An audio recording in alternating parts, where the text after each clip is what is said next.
प्रयागराज में आयोजित महाकुंभ अब अपने अंतिम चरण में है। महाकुंभ के आखिरी दिनों में जहां श्रद्धालुओं का उत्साह जोर पकड़ रहा है, वहीं कुंभ में गंगा जल की शुद्धता को लेकर आरोप प्रत्यारोप का दौर भी तेज होता जा रहा है। पिछले दिनों सेंट्रल पोल्यूशन कंट्रोल बोर्ड की एक रिपोर्ट में कहा गया था कि प्रयागराज में गंगा और संगम का पानी ना तो स्नान करने योग्य है और ना ही आचमन करने योग्य है।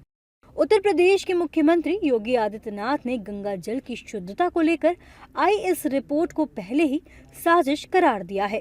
वहीं अब इलाहाबाद यूनिवर्सिटी में पर्यावरण विज्ञान केंद्र के प्रोफेसर उमेश कुमार सिंह ने भी सीपीसीबी की रिपोर्ट पर सवाल उठाया है। उन्होंने कहा कि इस रिपोर्ट में आंकड़ों की कमी है और प्रदूषण के कारणों के बारे में स्पष्ट तौर पर नहीं बताया गया है। साथ ही फीकल कोलिफॉर्म बढ़ने की वजह भी नहीं बताई गई है।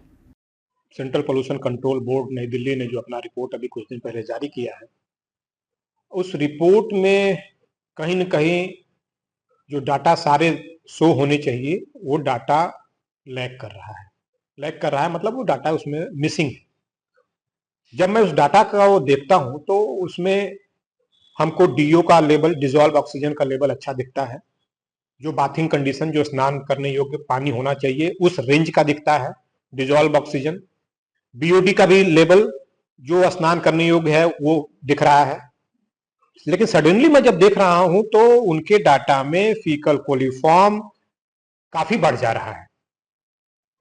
तो इसका सोर्स सीपीसीबी को क्लियरली कहीं ना कहीं मेंशन करना चाहिए, क्योंकि अगर ये सीवेज से आ रहा है या इंडस्ट्रियल वेस्ट से आ रहा है और वो गंगा और यमुना जी के पानी में मिक्स हो रहा है, तो इन दोनों का भी नाइट्रेट, फास्फेट और जो भी न्यूट्रिएंट्स हैं इनका भी वैल्यू बढ़ना चाहिए।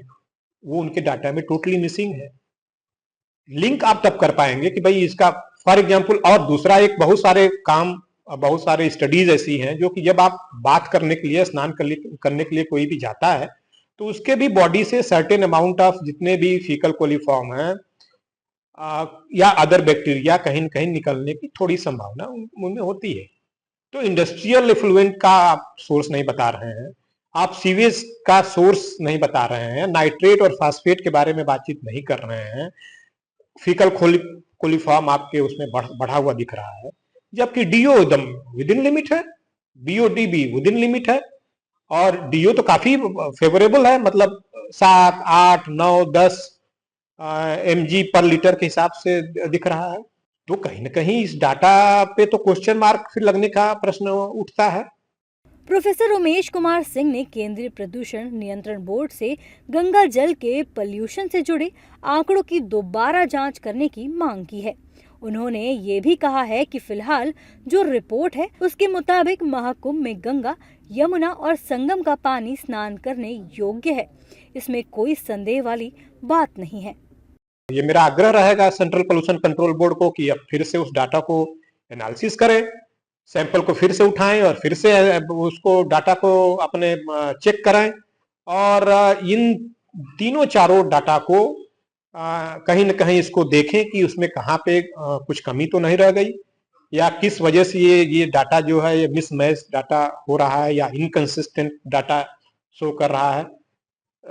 फिर हाल के हिसाब से अगर देखा जाए कि अभी का जो डाटा सीपीसीबी का मेरे सामने है, उसके बेसिस पे हम निश्चित तौर से कह सकते हैं कि वो संगम का पानी, गंगा और यमुना जी का पानी अभी नहाने योग्य है और उसमें आप स्नान कर सकते हैं। जाहिर है कि सीपीसीबी की रिपोर्ट का हवाला देकर विपक्ष के नेता लगातार गंगा जल की शुद्धता को लेकर सवाल उठा रहे हैं, लेकिन यूपी सरकार की तरफ से लगातार इस रिपोर्ट को साजिश बताया जा रहा है और श्रद्धालुओं से किसी भी अफवाह में नहीं पड़ने की अपील की जा रही है।